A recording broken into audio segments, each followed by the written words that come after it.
galette is made with my Dawn Puff Squares. These little squares are 5 by 5 inches, so they're a great single serve portion.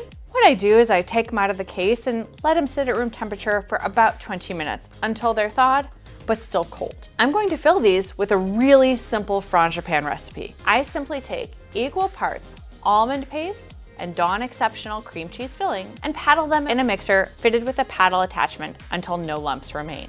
I'm going to pipe in the middle of the dough and try to only take it out to this little spot in the middle, leaving it between 1 inch and 1.5 inches on each edge. Now, when I lay this down, this is going to be the framework that everything else I fill the tart in will go on top of that filling. So keep that in mind. If you pipe a little circle in the bottom, the same way I do, it's gonna give you about 3/4 ounce of filling. It doesn't have to be super perfect, but it does need to be all the same thickness because this provides the base for your tart. I'm going to use a number 30 black scoop to scoop about 1.5 ounces of filling onto the center of my other filling base. After I've scooped that on, I'm going to use an offset spatula to just flatten it slightly. Now, the whole key of a galette is it's kind of like a free-form tart. So we want to make sure that this filling stays nice and even in the middle, but gives us enough of an edge to move around the filling in a little bit when we're done building it. My next step is optional. Of course, our Dawn filling is delicious as is. I like to add a few fresh blueberries because I think it gives a tart a little extra oomph. You could use fresh blueberries, IQF blueberries, or you could omit this step altogether. I'm going to use a number 24 red scoop to scoop about 1 ounce of blueberries in the middle of each of my tarts.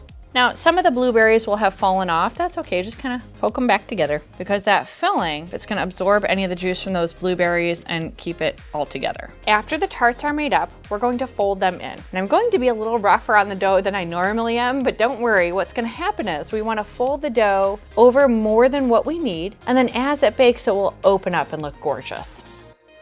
We're gonna kind of crimp dough around the center, putting kind of folds into it and pulling it up the middle like this. And then literally just kind of pinch it in. Now remember, this is gonna open back up when it bakes, and that's okay, that's what we want it to do.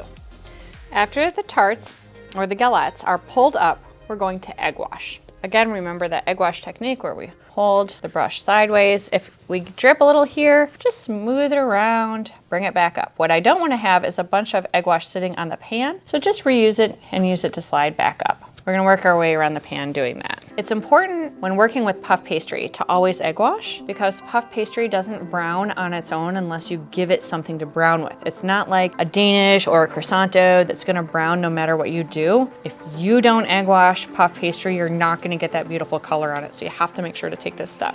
After the products are egg washed, we're going to sprinkle them with that white sanding sugar. We're going to, again, heavily coat with that sanding sugar. Remember, this dough is not sweet, so if you want it to taste sweet, you gotta give it a little extra help.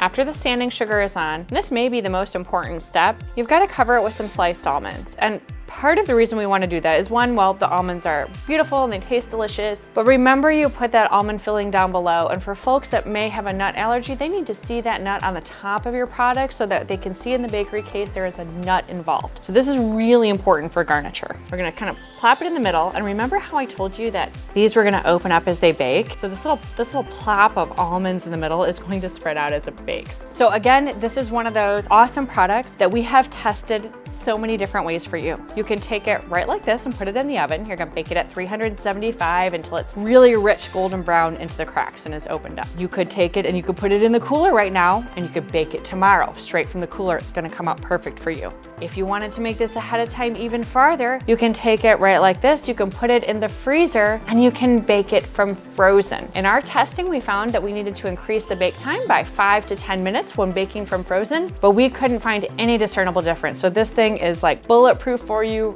ready to go in your bakery. Super simple. Make it up when you have time and then bake it when you're ready. Our blueberry galettes have just come out of the oven and you can see how the top opened up beautifully for us. They're, oh my gosh, they're still nice and warm. I wish you could smell these right now. It smells really good. If there's any little almonds around the pan, you can throw them back in if you like, but these are ready to go like this. They don't need anything else. They're perfect as is. You can throw them in your case and they have this really beautiful kind of rustic homemade look to them.